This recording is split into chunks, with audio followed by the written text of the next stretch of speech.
Hi hello అండి. అందరికీ నమస్తే. నేను మీ Geetha. Mister husband part 29. Saanvi వెంటనే పిచ్చిదానిలా తల అటు ఇటు ఊపుతూ అంది. లేదు లేదు, అస్సలు లేదు, నేను చాలా మంచి అమ్మాయిని. అబద్ధం అని చెప్పగానే విక్రమ్ రూపంలో ఉన్న దెయ్యం ఆమె వైపుకు దూసుకొచ్చినట్టుగా ముందుకు వచ్చింది. పక్కనే ఉన్న మరో దెయ్యం ఉంది. ఇక నీ భర్తను అసలు నువ్వు ప్రేమించవు కదా? సాన్వి కళ్ళు గట్టిగా మూసుకుని తల ఊపుతూ భయంతో అంది. ప్రేమిస్తాను, ప్రేమిస్తాను. నేను నా భర్తని చాలా ప్రేమిస్తాను. ఎప్పటి నుంచో ప్రేమిస్తున్నాను. నమ్మండి పిశాసత్తయ్య, నమ్మండి.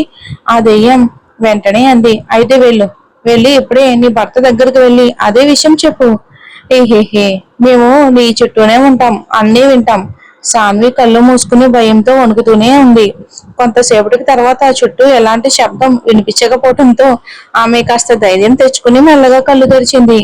కానీ అక్కడ ఎవరూ ఎక్కడా లేరు. తోట మొత్తం ఖాళీగా ఉంది. అంతే. సాన్వి ఒక్క క్షణం కూడా ఆగకుండా పరిగెత్తుకుంటూ ఇంట్లోకి వెళ్ళింది. ప్రధాన తలుపు మూసేసి ఊపిరి సలపకుండా మెట్లెక్కుతూ మేడపైకి చేరుకుంది స్పీడ్గా. మేడపైకి రాగానే సాన్వి కళ్ళు ఆశ్చర్యంతో పెద్దవయ్యాయి. అక్కడ అందరూ హాయిగా వరుసగా కూర్చుని ఉన్నారు. అంతేకాదు, విక్రమ్ కూడా తన స్థానంలో కూర్చుని ఉన్నాడు. అంతా మామూలుగానే ఉంది. సాన్వి గుండె ఒక్కసారిగా అదిరిపోయింది. అంటే అంటే తన కింద నిజంగానే దయ్యాలని చూసిందా? అవి ఇంకా తన వెంట వచ్చాయా అని భయపడింది. విక్రమ్ సాన్విని ఆయాసపడుతూ రావడం చూసి చాలా నార్మల్ గా అడిగాడు. ఏమైంది సాన్వి? ఒక్క గులాబీ తీసుకురావడానికి ఇంత లేట్ అయిందా? దారిలో ఎవరైనా కనిపించారా ఏంటి? సాన్వి గొంతులో ఒక్కసారిగా భయం ఉంది. వెంటనే అదేమీ లేదు, ఎవరూ లేరు. ఆమె శరీరం మొత్తం ఇంకా భయంతో వణుకుతూనే ఉంది. ఒకవేళ ఆ దెయ్యాలు ఇంకా చుట్టుపక్కలే ఉంటే, ఒకవేళ అవి తన మాట వినకపోతే, అమ్మో, ఈ రోజు తన పరిస్థితి ఏమవుతుంది అని భయపడింది. ఇక వేరే మార్గం లేక సాన్వి నేరుగా విక్రమ్ ముందుకు వెళ్లి ఒక్కసారిగా మోకాలపై కూర్చుంది. వణుకుతున్న చేతులతో తన చేతిలో ఉన్న గులాబీని విక్రమ్ వైపుకు చాచింది. విక్రమ్ మాత్రం సాన్వి కళ్ళలోకి చూస్తున్నాడు. అతని చూపులో ఏదో తెలియని ఆకర్షణ, చిలిపితనం కలిసిన భావన కనిపిస్తుంది. విక్రమ్ ఆ లోతైన చూపును సాన్వి ఎక్కువసేపు తట్టుకోలేకపోయింది. ఆమె తన చూపును కిందకి దించి భయం, సంకోచంతో వణుకుతున్న గొంతుతో అంది. నేను మిమ్మల్ని ప్రేమిస్తున్నాను. సాన్వి వణుకుతున్న గొంతుతో పలికిన ఆ మూడు మధురమైన మాటలు వినగానే మొత్తం మేడంతా కూడా ఆనందంతో నిండిపోయింది. సాన్విక అన్నదమ్ములు, అక్క చెల్లెళ్ళు అందరూ ఒకేసారి ఆనందంగా కేకలు వేస్తూ ఆనందపడిపోయారు. అంతలో సాన్వికకు వరుసగా అక్కయ్య అయ్యే ఒక అమ్మాయి ఇక స్పీకర్లో ఒక మధురమైన ప్రేమ గీతాన్ని ప్లే చేసింది ఫోన్లో. ఒక్కసారిగా ఆ చల్లని మాయాజాలంలా అనిపిస్తున్న మేడ వాతావరణంలో సంగీతం మారుమోగిపోయింది అక్కడంతా. విక్రమ్ ఏమీ మాట్లాడకుండా కొంచెం వంగి కూర్చున్న సాన్విక వైపుకు తన చెయ్యి చాపాడు. అప్పటికే సాన్విక గుండె వేగంగా కొట్టుకుంటుంది. తనకు తెలియకుండానే ఒక వింత అనుభూతిలో మునిగిపోయి తన చేతిని విక్రమ్ విశాలమైన అరచేతిపై ఉంచింది. క్షణంలోనే విక్రమ్ ఆమె చేతిని పట్టుకుని మెల్లగా పైకి లేపి తన ముందు నిలబెట్టాడు. ఆ తర్వాత ఎంతో జాగ్రత్తగా అపారమైన ఆప్యాయతో ఒక చేత్తో సాన్వికను పట్టుకుని మరో చేత్తో ఆమె చేతిను తన చేతిలోకి బిగించి సంగీతానికి అనుగుణంగా అడుగులు వేయడం మొదలు పెట్టారు. ఆ పాటలోని ప్రతి స్వరానికి అనుగుణంగా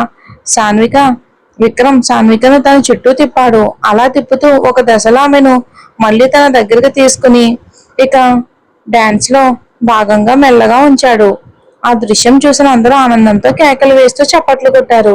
విక్రమ్ సాన్వికను తన దగ్గరగా తీసుకుని డాన్స్ చేస్తూ ఉండగా సాన్విక అతని కళ్ళలోకి చూస్తూ అలానే ఉండిపోయింది. విక్రమ్ లోతైన కళ్ళ చూపు ఈ రోజు ఆమెకు కొత్తగా అనిపించింది.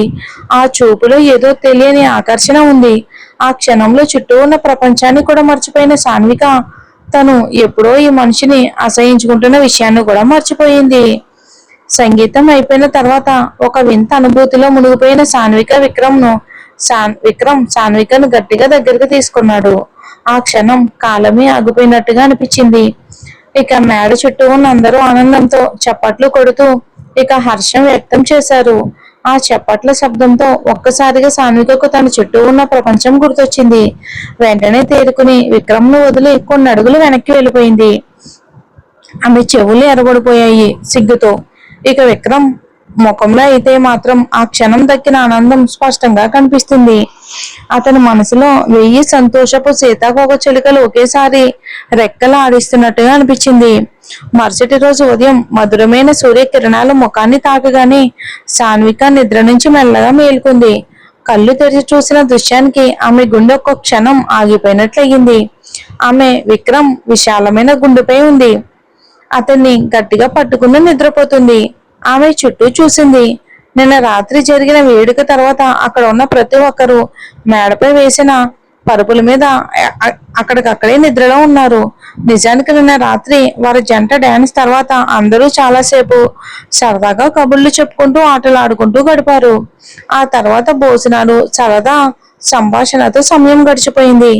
అందరితో మాట్లాడుతూ ఎప్పుడు నిద్రలోకి జారిపోయిందో, ఎప్పుడు విక్రమ్ దగ్గరికి వచ్చి తన ఒడిలో ప్రశాంతంగా నిద్రపోయిందో సాన్వికే తెలియదు. సూర్యకాంతి కళ్ళపై పడ్డంతో ఒక్కొక్కరిగా అందరూ మేల్కొంటున్నారు. తాను ఉన్న పరిస్థితిని చూసి సాన్విక తీవ్ర ఇబ్బందికి గురైంది. ఆమె ఫేస్ అంతా సిగ్గుతో నిండిపోయింది. విక్రమ్ గుండెపై నుంచి తనను తను విడిపించుకుని ఎంత లేవాలని ప్రయత్నిస్తుందో అంతగా విక్రమ్ నిద్రలోనే తనను పట్టుకున్నాడు. సాన్విక పెద్ద చిక్కుల్లో పడిపోయింది. ఇప్పుడే అందరూ లేచేస్తే అమ్మో, ఈ దృశ్యం చూసి తనను ఆట పట్టించడం ఖాయం. కానీ విక్రమ్ మాత్రం ఆమెను అస్సలు వదలడం లేదు. చివరికి ఎంతో కష్టపడి మెల్లగా విక్రమ్ బరువైన చేతిని తన నుండి తీసింది. వెంటనే లేచి కూర్చుంది సాన్విక. ఆ తర్వాత అమ్మయ్య అని పెద్దగా ఊపిరి పీల్చుకుంది. విక్రమ్ ఇంకా గాఢ నిద్రలోనే ఉండడాన్ని చూసి మళ్ళీ తను నిద్రిస్తున్న ముఖం వైపుకు చూసింది. తన చేతిని అతను ముందు చూపిస్తూ కోపంగా గొనికింది. మనసు అయితే ఇప్పుడే 2 గట్టిగా చెంపదెబ్బలు కొట్టాలని ఉంది. కానీ వద్దులే, కొట్టను. మనసులోని కోరికను మనసులోనే ఉండిపోని. ఉదయాన్నే ఇన్ని కొట్టి నా చేతులు ఎందుకు చెడగొట్టుకోవాలి అని చెప్పి సాన్విక లేచి ఆయనకు అడుగులు వేస్తూ వెళ్ళడానికి ప్రయత్నించగానే ఒక్కసారిగా ఏదో తగిలి ఆమె కాలు జారి నేలపై పడిపోయింది. అయ్యో అని నొప్పుతో అరిచింది. అప్పుడే వెనక నుంచి గంభీరమైన పరిచయమైన గొంతు వినిపించింది. తన భర్తను కొట్టాలని ఆలోచిస్తే ఇలానే జరుగుతుంది బేబీ. సాన్విక ఒక్కసారి ఉలిక్కిపడి వెనక్కి తిరిగి చూసింది. ఒక చెయ్యిని తల కింద పెట్టుకుని పడుకున్న విక్రమ్ ఆమె వైపుకు చూస్తూ అల్లరి నవ్వు నవ్వుతున్నాడు. సాన్విక కోపంగా కళ్ళు పెద్దవి చేసి అడిగింది, అంటే అంటే నేను వెళ్ళే దారిలో కావాలని మీరు కాలు అడ్డంగా పెట్టారా? నేను పడిపోవాలని అలా చేశారా? విక్రమ్ ఏమీ మాట్లాడలేదు. కేవలం కన్ను కొట్టి తన అల్లరి సమాధానం ఇచ్చాడు. అంతే. ఇక సాన్విక కోపంతో మరింత కోపం పెరిగిపోయింది. ఎంత దుర్మార్గుడు మీరు! మిమ్మల్ని అసలు వదలను అని మనసులోనే అనుకుంటూ నొప్పి ఉన్న కాలుతో కుంటుకుంటూ మేడ నుంచి నేరుగా తన గది వైపుకి వెళ్ళిపోయింది. గదిలోకి వెళ్ళగానే ఒక్క మాట కూడా మాట్లాడకుండా తలుపుకు గడియ పెట్టుకుంది. ఎందుకంటే విక్రమ్ కిందకి రాగానే తనను త్వరగా రెడీ అవ్వమని తొందర పెడతానని ఆమెకు తెలుసు. నిన్న రాత్రే విక్రమ్ ఉదయాన్నే బయలుదేరాలని చెప్పాడు. అతను ఆఫీసులో ముఖ్యమైన పని ఉందని కూడా చెప్పాడు. అమ్మ తప్పకుండా వంటగది పనుల్లో ఉంటుంది. కానీ సాన్విక మాత్రం ఈ రోజు ఆ ఇంటికి తిరిగి వెళ్ళడానికి అస్సలు రెడీగా లేదు. ఏం జరిగినా సరే ఈ రోజు ఇంటి నుంచి వెళ్లేది లేదని ఆమె మనసులో గట్టిగా డిసైడ్ అయ్యింది. కొంతసేపటిగా బయట నుంచి పిలుపు వినిపించింది. విక్రమ్ వచ్చి తలుపు తడుతున్నాడు. సాన్విక తలుపు తీ, మనం రెడీ అయి త్వరగా బయలుదేరాలి. కానీ సాన్విక అప్పటికే బాత్రూమ్ లోకి వెళ్లి ప్రశాంతంగా కూర్చుంది. విక్రమ్ పిలుపు తన చెవులకు వినిపించినట్టే నటించింది. సాన్విక తల్లి జయదేవ్ కూడా ఒకసారి వచ్చి తలుపు దగ్గర నుంచి పిలిచారు. అయినా లోపల నుంచి ఎలాంటి స్పందన లేదు. ఇక బయట విక్రమ్ తీవ్ర అసహనంతో నిలబడి ఉన్నాడు. కింద ఉన్న బాత్రూమ్ లోనే బ్రష్ చేసి కొంత ఫ్రెష్ అయ్యాడు. కానీ ఫ్రెష్ స్నానం చేయాలి కదా. తన డ్రెస్ అన్ని కూడా తన గదిలోనే ఉన్నాయి. కానీ ఈ మహారాణి మాత్రం తలుపు తీయడం లేదు. విక్రమ్ తలుపు ముందు నిలబడి అసహనంగా ఎదురు చూస్తూ ఉండగా అటుగా వెళ్తున్న ఒకరు అతన్ని చూసి అన్నారు, అయ్యే బావగారు, ఇదిగో మీ లగేజ్ బయట పెట్టి ఉంది చూడండి. విక్రమ్ ఆశ్చర్యంగా వెనక్కి తిరిగి చూశాడు. నిజంగానే అతని లగేజ్ అంతా తలుపు పక్కన బయట పెట్టి ఉంది. అతనికి అసలు ఒక క్షణం ఏమీ అర్థం కాలేదు. అంటే సాన్విక తన లగేజ్ బయట పెట్టి మరీ తలుపు వేసుకుందా? కానీ ఎందుకు తను ఇలా చేసింది? ఈసారి విక్రమ్ కు నిజంగానే చాలా కోపం వచ్చింది. అతను తలుపును గట్టిగా కొట్టి కోపంగా అరిచాడు, సాన్విక, నీకు ఇదే చివరి హెచ్చరిక. తలుపు తీయకపోతే నేను తలుపు పగలగొట్టి లోపలికి వస్తాను. బాత్రూమ్ లో ఉన్న సాన్విక ఈ మాట వినగానే భయంతో ఒక్కసారిగా లేచి నిలబడింది. అయ్యో దేవుడా, నిన్ననే మంచం పాడయింది, ఈ రోజు మళ్ళీ తలుపు పగిలితే ఇక నా పరువు పూర్తిగా పోతుంది అని అనుకుని ఒక్క క్షణం కూడా లేట్ చేయకుండా పరిగెత్తుకుంటూ వచ్చి తలుపు తెరిచింది. తలుపు తెరిచిన వెంటనే విక్రమ్ కోపంగా ఉన్న ముఖం చూసి సాన్విక రెండు చేతులు నడుంపై పెట్టుకుని ఒక తిరుగుబాటు చేసే అమ్మాయిలా గట్టిగా అంది. చూడండి, నేను తలుపు తెరిచాను అంటే మీతో ఆ ఇంటికి తిరిగి వస్తానని కాదు. నేను ఎక్కడికి వెళ్ళను. ఇది ముందే స్పష్టంగా చెప్తున్నాను. నేను ఆ ఇంటికి కూడా రాను. ఇక నుంచి నేను ఇక్కడే ఉంటాను. విక్రమ్ కనుబొమ్మలు ముడుచుకుని సాన్విక వైపుకు చూశాడు.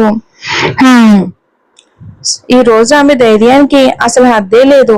అప్పుడే జయదేవ్ అక్కడికి వచ్చి కొంచెం మందలింపు గొంతుతో అడిగారు. ఏమైంది సాన్విక, ఎక్కడికి వెళ్ళాలంటున్నావు? అల్లుడితో ఉదయాన్నే మళ్ళీ అల్లరి మొదలు పెట్టావా? తల్లి మాటలు వినగానే సాన్విక ధైర్యం ఒక్కసారిగా తగ్గిపోయింది. వెంటనే ముఖం చిన్నపోయింది. తల్లి వైపుకు చూస్తూ కన్నీళ్లు తిరిగే గొంతుతో అంది.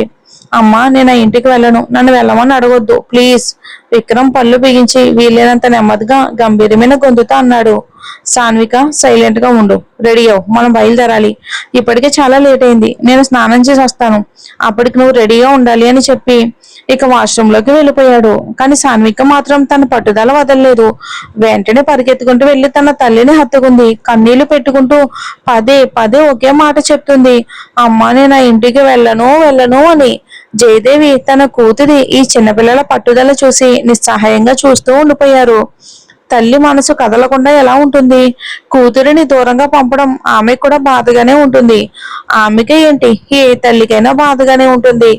కానీ నువ్వు నా దగ్గర ఉండిపో అని ఎలా చెప్పగలరు? జీవిత నియమాల ప్రకారం ఆడపిల్లలు ఒక రోజైనా తమ కొత్త ఇంటికి వెళ్లాల్సిందే. అందుకే ఆమె ప్రేమగా సాన్విక తలపై చేయి వేసి నెమ్మదిగా చెప్పారు. అలా అనకూడదు తల్లి. నువ్వు వెళ్ళకపోతే అల్లుడు ఒక్కడే అన్ని ఎలా చూసుకుంటాడు చెప్పు? సాన్విక ముఖం మార్చుకుని ఉంది.